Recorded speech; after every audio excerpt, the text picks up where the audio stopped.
unsure whether you want to start your own private practice or become a hospital-employed physician? In this video, we're going to discuss the earning potential for each and discuss what you should consider before making this decision. Hi, I'm Jamie Spann. I'm a healthcare consultant with over 20 years of experience working with physicians of all different specialties. Disclaimer up front, how much physicians make is a very relative term. It depends on so many variables. For example, where are you working? How hard are you working? Are you a private practice physician or a hospital-employed physician? What kind of specialty are you in? So let's start with what kind of specialty makes the most money. Again, you're going to hear this a lot, but it's a relative question. According to a 2024 Medscape survey, the following physicians make anywhere between $500,000 to $800,000 per year. Orthopedic surgeons, plastic surgeons, oral and maxillofacial surgeons, cardiologists, urologists, GI doctors, neurosurgeons, thoracic surgeons, and radiation oncologists. But again, it's going to depend on how much the physician wants to work, and if they're a private practice physician, they have the ability to make a lot more because they can get involved in ancillary opportunities. Let's start with private practice physicians. How long does it take to grow your practice? This depends on a few different things. If you're a physician who's coming right out of residency or fellowship and going into private practice, it's going to take you a lot longer to grow your practice. If you're a resident or a fellow going into private practice, it's going to take you a lot longer to get your practice up and running because you don't have a patient base. You're going to have to start from scratch, and that takes time. If I had to give a time frame, I would say you're probably looking at about a year. But be prepared to pivot in a year because you can't run a practice with 2 people the same way you run a practice with 10 people. Now, if you're transitioning from a hospital-employed physician to a private practice and you've been practicing for about 3 years, it's going to take you a lot less time to get your practice up and running because you already have a patient base, and a lot of patients are going to follow you as long as you have a strong online presence. So make sure you can be found when your patients are looking for you.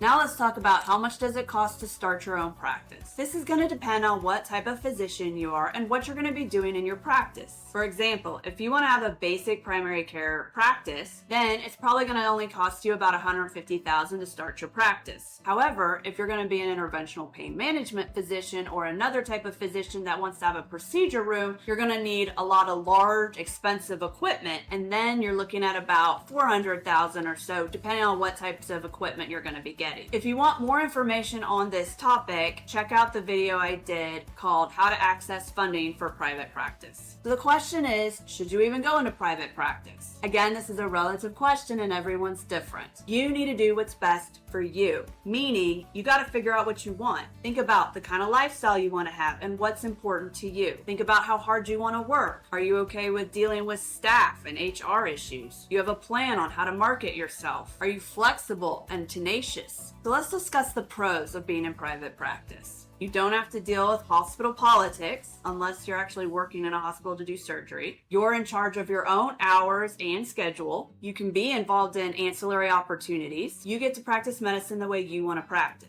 If you like all these things, then being in private practice is probably going to be for you. Now, cons. It can take you a while to get your practice up and running. You're going to have to consider how are you going to market yourself. You have no guaranteed income. You're going to have to pay for your own benefits and some of your staff's, and you're going to have to deal with staff issues. You're also going to have to figure out the business stuff on your own unless you hire a physician consultant to help you. Now let's discuss employed physicians. Disclaimer on this. Not all hospital systems are the same. I'm just speaking generally about them, but keep in mind, everything's negotiable in a hospital. And there are many benefits to working as a hospital-employed physician, especially if you're right out of residency or fellowship. So let's talk about those. So pros, you can work on honing your craft and not worry about things like staffing and marketing yourself. You're most likely going to get a base salary plus money based on your RVUs, which you can negotiate, by the way. I actually did a video on this very topic, so look for that. You also get a lot of benefits working for a hospital, like insurance and getting credentialed.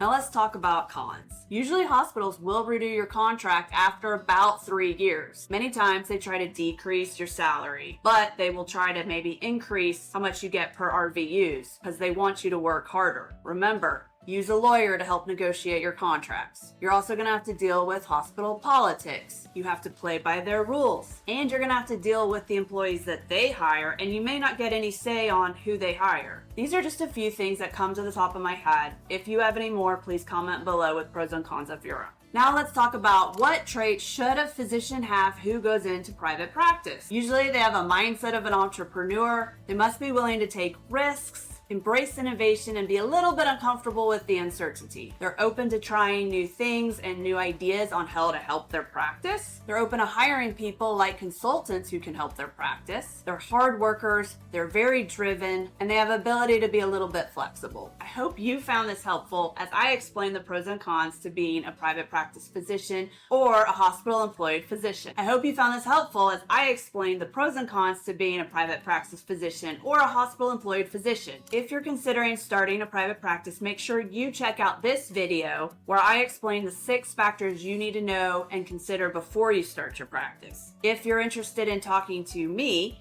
then go ahead and click the link in the description to set up a call. See you in the next video.